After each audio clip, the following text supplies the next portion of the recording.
Hello everybody, my name is Smarty, short for Smarty Reads, and welcome back. Today I'm going to read Chapter 7 of Play It Again, Mallory. It's called A Pep Talk. Before we begin, make sure you like this video, subscribe and turn on your post notifications so you know when I upload a new video. Also, share this video with your friends and family so they can watch me read as well. Other than that, let's begin. A Pep Talk. When I open my eyes, I look at the clock beside my bed. It's 4:19 a.m.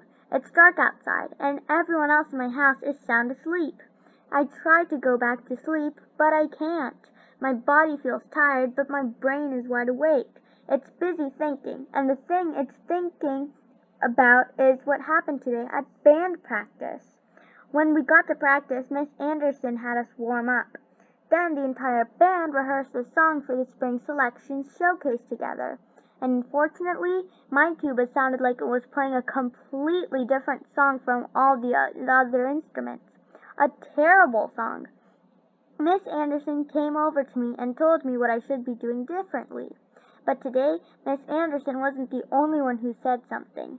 Mallory, you try opening your eyes when you play so you can read the music, a fifth grader Frankie whispered. Maybe she needs glasses, mumbled his friend Bennett. I tried to ignore them, but it was impossible. I know my tuba playing doesn't sound the way it's supposed to. I also know I don't want to be the person in the band who ruins the spring selection showcase. But I feel like I'm going to be. And I don't know how I can improve. What I'm having is a TTE.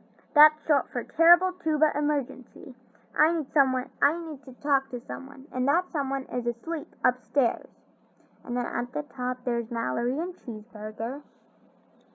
I know 4:19 a.m. is not the best time for a talk, but I get out of bed, slip my feet into my fuzzy duck slippers, and walk upstairs to my parents' room. Mom, I say, shaking her shoulders, I need to talk to you. Mom sits up in bed and turns the light on. She looks surprised to see me, and so does Dad. I sit next down to Mom. I tell her that I can't sleep because I'm not ready for the showcase, but I don't think there's anything I can do to get ready. When I'm done talking, Mom looks at me for a minute, like she's trying to decide what to say. Mallory, you have almost 2 weeks to go until showtime. If I were you, I would spend every spare time practicing. If you do, I'm sure you'll be ready.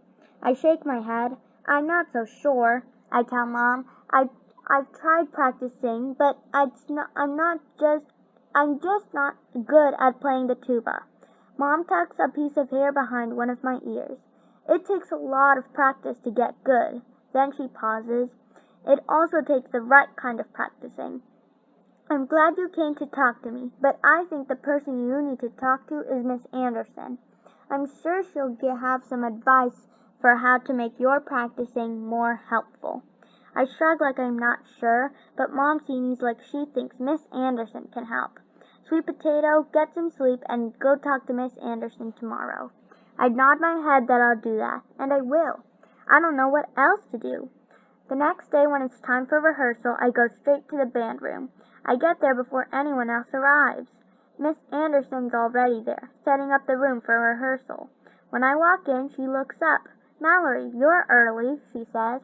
I know she's surprised to see me here first. May I talk to you? I ask quietly. Miss Anderson sits and pats a chair beside her like she's been waiting for someone to sit in it. I sit down and take a deep breath. The spring selection showcase is 2 weeks away. I really want to do a good job, but I'm nowhere near ready. It seems like everyone but me has gotten good at playing an instrument. I look down at my arms, at my hands. What I have to say next is the tough part. I feel like everyone else is going to do a good job on stage. I don't want to start crying in front of Miss Anderson, but I feel like I'm about to. I clear my throat and keep talking. I don't want to be the one who messes up the show. Miss Anderson nods like she understands exactly what I'm feeling. She smiles in a nice way. I can tell she doesn't want me to be upset. Mallory, I know you came to talk to me. Learning an instrument can be really challenging. You're not the first student I've taught that has struggled. I have 2 things to give you.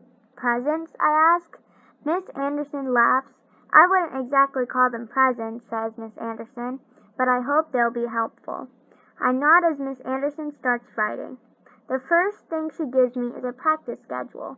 It has practice time every day, split into lip buzzing exercises, rhythm and breathing exercises, scales, and the concert piece.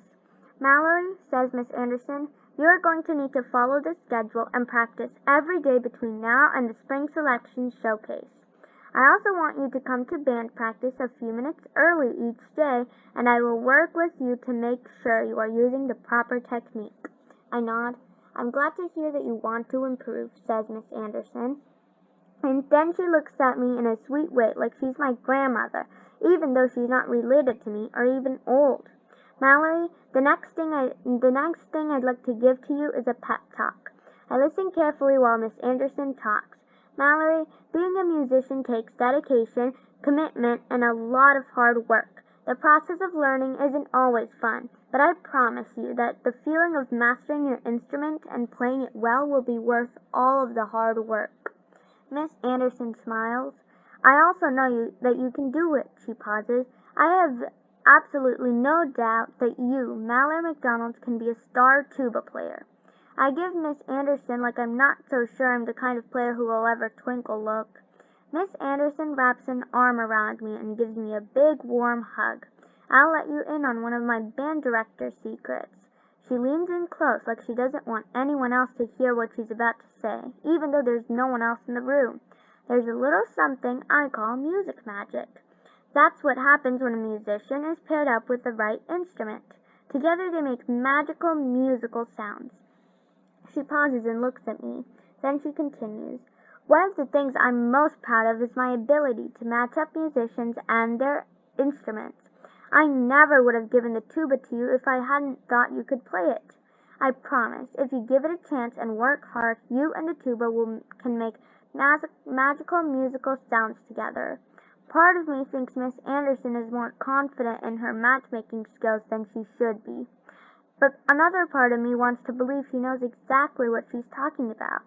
Mallory, you can do this. I nod. Thank you, Miss Anderson. I'm going to do my best.